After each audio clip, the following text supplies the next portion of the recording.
ये आकाशवाणी है। अब आप पूनम से समाचार सुनिए।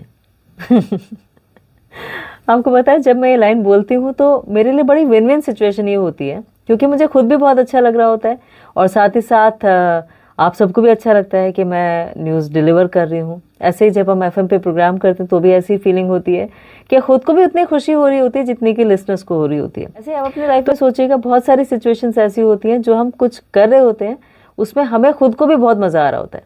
तो आज का जो श्लोक है ये विन विन सिचुएशन के बारे में है, ये रियल एंजॉयमेंट के बारे में है कि कैसे हम सबसे ज़्यादा खुश हो सकते हैं, क्या वास्तविक खुशी है।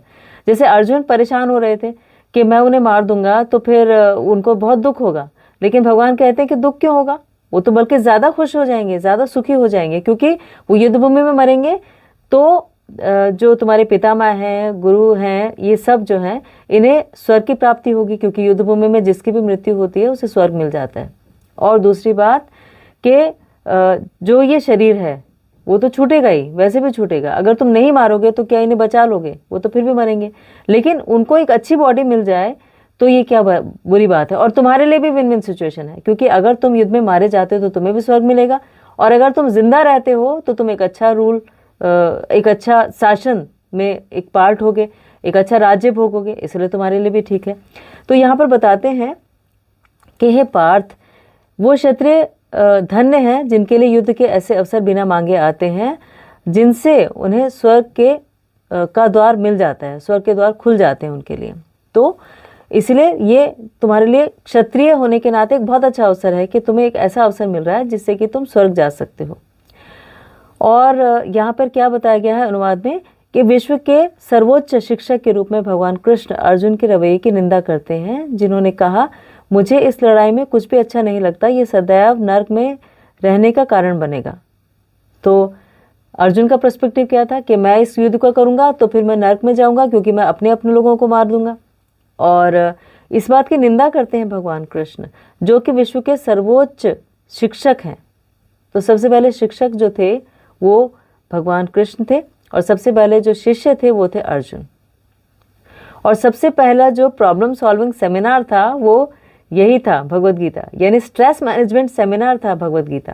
आज हम कितने स्ट्रेस मैनेजमेंट सेमिनार कर लें, लेकिन ऐसा नहीं कर सकते जैसा कि उस समय हुआ था, जब अर्जुन इतने स्ट्रेस में थे, सामने अपने लोग खड़े हुए हैं, उनको मारना है, युद्ध की भूमि है, भगवान कृष्ण जो कि स्वयं भगवान है वो उनके सारथी बने हुए हैं।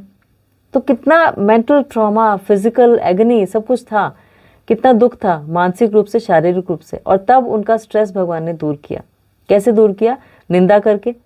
तो जो हमें वास्तव में प्यार करते हैं वो हमारी निंदा भी कर सकते हैं, हमें क्रिटिसाइज भी कर सकते हैं। तो अगर आपको कोई क्रिटिसाइज बिल्कुल ही नहीं करता है, इसका मतलब वो आपसे बहुत प्यार नहीं करता। और अगर कोई क्रिटिसाइज करता है जेन्युइनली, तो समझना चाहिए कि वो वास्तव में आपसे प्रेम करता है, इसीलिए आपकी कमियां आपको गिना रहा है। तो ये एक टेक अवे लेसन हुआ इससे।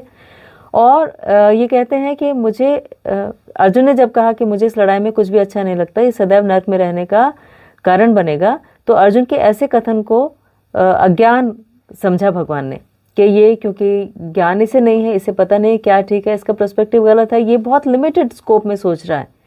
तो इसीलिए अर्जुन की निंदा की भगवान ने यहाँ पर। और वो अपने इस विशिष्ट कर्तव्य के निर्वहन में अहिंसक बनना चाहते थे। तो अर्जुन चाहते थे अहिंसक बने, लेकिन यहाँ पर हिंसा जरूरी थी, वायलेंस जरूरी थी। इसीलिए भगवान प्रमोट कर रहे थे कि तुम्हें युद्ध करना चाहिए, तुम्हारी ड्यूटी है क्षत्रिय कि तुम्हें जब युद्ध के लिए पुकारा जाए या तुम्हारी ज़रूरत हो या तुम इसके लिए स्किल्ड हो, तो जब इसकी ज़रूरत है तो करो। तुम क्यों छोड़ते हो इस अपॉर्चुनिटी को, इस अवसर को क्यों छोड़ रहे हो? तो ये बताते हैं। और एक क्षत्रिय के लिए युद्ध के मैदान में रहना और अहिंसक बनना मूर्खता का दर्शन है कि आप क्षत्रिय हो, आप युद्ध के मैदान में भी गए और मैदान में जाकर आप अहिंसक बन गए, यानी अपने हथियार ही नहीं उठाया। तो ये तो बहुत बड़ी मूर्खता है कि आपका जो फील्ड ऑफ एक्टिविटी है, जहाँ जाके आपको काम करना चाहिए, वहाँ जाकर आप खड़े हो जाओ, आप इनएक्शन में आ जाओ। तो ये कैसी बात हुई? तो ये इसीलिए भगवान निंदा करते हैं कि ऐसा होना नहीं चाहिए। और क्षत्रिय का जो धर्म है वो क्या होता है कि लोगों को कठिनाई से बचाना और कानून व्यवस्था को बनाए रखना।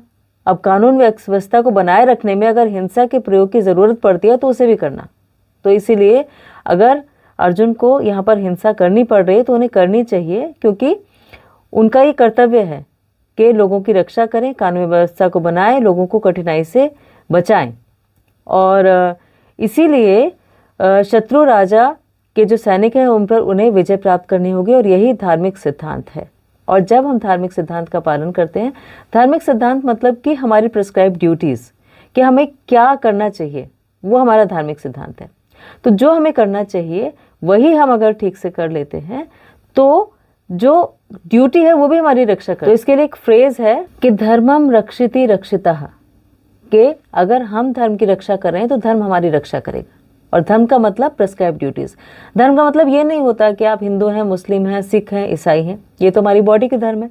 लेकिन हमारा आत्मा का धर्म यानी सनातन धर्म जो है वो है कि हम परमात्मा से कनेक्टेड हैं, और वो जो परमात्मा और आत्मा का कनेक्शन है उसको कैसे स्ट्रांग किया जाए। स्ट्रांग तब होगा जब उनकी बॉन्डिंग स्ट्रांग होगी। बॉन्डिंग तब स्ट्रांग होगी जब एक दूसरे के लिए कंपैटिबल होंगे।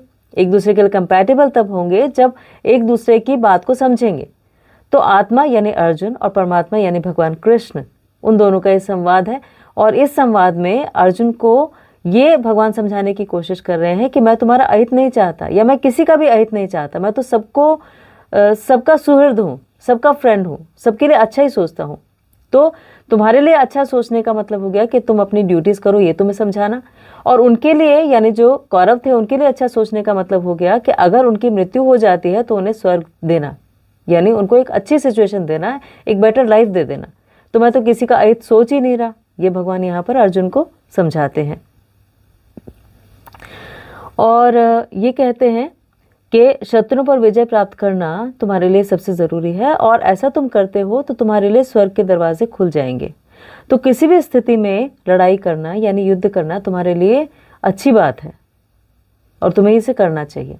तो ऐसे ही हमारे लिए भी बहुत सारी सिचुएशंस ऐसी होती हैं जिसमें हम कई बार पार्शियलिटी की वजह से, या कई बार ये सोच के कि नहीं तो हमारा अपना बेटा है, या ये हमारा अपना घर है, ये इससे हमें कोई नुकसान हो जाएगा, अपने स्वार्थ के परायण होकर हम सही काम नहीं करते।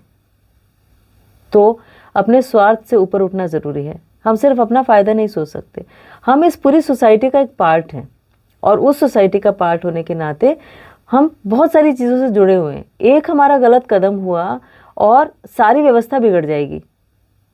इसीलिए हमें बहुत सारी चीज़ों को सोच समझ के चलना चाहिए। जैसे मान लीजिए रेलवे ट्रैक है, रेलवे ट्रैक पे सबकी अपनी अपनी ड्यूटी है। जो वहाँ पर कंट्रोल रूम में बैठे हैं उनकी अपनी ड्यूटी है, जो पटरियों को चेंज करते हैं उनकी अपनी ड्यूटी है, जो पैसेंजर गाड़ी को लेकर आ रहे हैं, जो वहाँ पर इंजन में बैठे हुए हैं उनकी अपनी ड्यूटी है। किसी की भी एक की भी ड्यूटी गलत हुई तो दुर्घटना हो जाती है ना। अगर उसने ट्रैक ठीक चेंज नहीं किया, अगर उसने जो ट्रैफिक अंदर कंट्रोल कर रहा है, ट्रेन का कंट्रोल कर रहे हैं, उस ट्रैफिक रूम में, उस कंट्रोल रूम में अगर उन्होंने ध्यान नहीं दिया कि कौन सी ट्रेन किस ट्रैक पर आ रही है और कौन सी ट्रेन को कब स्पेस देना है, कब रोकना है, तो दुर्घटना हो सकती है। अगर जो ट्रेन लेकर आ रहे हैं, जो उसमें बैठे हुए हैं, ड्राइवर हैं ट्रेन के, उन्होंने अगर ध्यान नहीं दिया तो दुर्घटना हो सकती है। तो हमें ये नहीं समझना चाहिए कि हमारे अपने एक गलत काम करने से क्या फ़र्क पड़ेगा। नहीं, उससे सारी व्यवस्था अफेक्ट होती है, सारी साइकिल अफेक्ट हो जाती है। इसीलिए बहुत ज़रूरी है कि हम सब अपनी अपनी ड्यूटीज़ को, अपनी प्रिस्क्राइब ड्यूटीज़ को पूरी ईमानदारी से, पूरी शिद्दत से, पूरी मन से और पूरे जोश के साथ, उत्साह के साथ करें। क्योंकि हम जिसके पार्ट एंड पार्सल हैं उसमें हमारा एक रोल डिफाइंड है, और उस रोल को पूरा करना बहुत ज़्यादा ज़रूरी है। और जब वो रोल पूरा करते हैं तो वो विन विन सिचुएशन होती है, यानी वो सबके लिए फ़ायदे की बात होती है। और जब हम सबके फ़ायदे की बात सोचते हैं तो हम ऑटोमेटिकली एलिवेट हो जाते हैं, हमारे लिए कोई परेशानी खड़ी नहीं होती। इसलिए हमेशा एक बड़े स्तर पर सोचना चाहिए। जैसे मान लीजिए हमने अपने घर के आसपास देखा कि कूड़ा जमा है, हमें लगा कि हमारा घर तो साफ़ सुथरा है, अगर बाहर कूड़ा है तो उससे क्या फ़र्क पड़ेगा, जिसके घर के आगे वो संभाले। लेकिन नहीं, उनके घर के आगे कूड़ा है तो भी वो हमारे लिए नुकसानदायक है, क्योंकि उसमें जो गंदगी है उसमें बहुत सारे बैक्टीरियाज होंगे, बहुत सारे मच्छर पनपेंगे, और उसकी वजह से वो हमें भी काटेंगे तो हमें तो बीमार हो सकते हैं। तो हमारी सोसाइटी को क्लीन रखना वो हमारी जिम्मेवारी है, अपने घर को क्लीन रखना हमारी जिम्मेवारी है, किसी की हेल्प करना हमारी जिम्मेवारी है, क्योंकि कभी ना कभी हमें भी उस सिचुएशन में आना पड़ सकता है। तो जो हम किसी को देते हैं, जो वाइब्रेशंस देते हैं, या जो हम किसी के लिए कुछ करते हैं, वही लौट के आता है है ना। इसीलिए to every action there is an equal and opposite reaction. जैसे हम समझते हैं कि जो हम करेंगे वैसे ही लौट कर आएगा, तो हम अच्छाई क्यों नहीं करते, और जब अच्छाई करते हैं तो हमेशा विन विन सिचुएशन में ही होते हैं। तो यही इस श्लोक का मर्म है। तो आप इसे फिर से पढ़िएगा, समझिएगा कि हम क्या कर रहे हैं और क्या अच्छा है, क्या सही है, और क्या हम सही का साथ दे रहे हैं, या हम अपने स्वार्थ से भर के, स्वार्थ परिपूर्ण होकर और वो कर रहे हैं जो हमें नहीं करना चाहिए और हमें पता है कि वो गलत है। तो ये आज के श्लोक का टेक अवे लेसन है। प्लीज़ इसे पढ़िएगा। आगे के श्लोक में हम देखेंगे कि अब तक भगवान जो बता रहे थे अर्जुन को, वो ये सब बता रहे थे कि तुम्हें युद्ध क्यों करना चाहिए। आगे के श्लोकास में 3 या 4 श्लोकास ऐसे हैं 33 से लेके 36 तक, जिसमें बताएंगे कि युद्ध ना करने से क्या प्रॉब्लम होगी। तो आगे पढ़ेंगे, आगे बढ़ेंगे भगवत गीता के साथ साथ।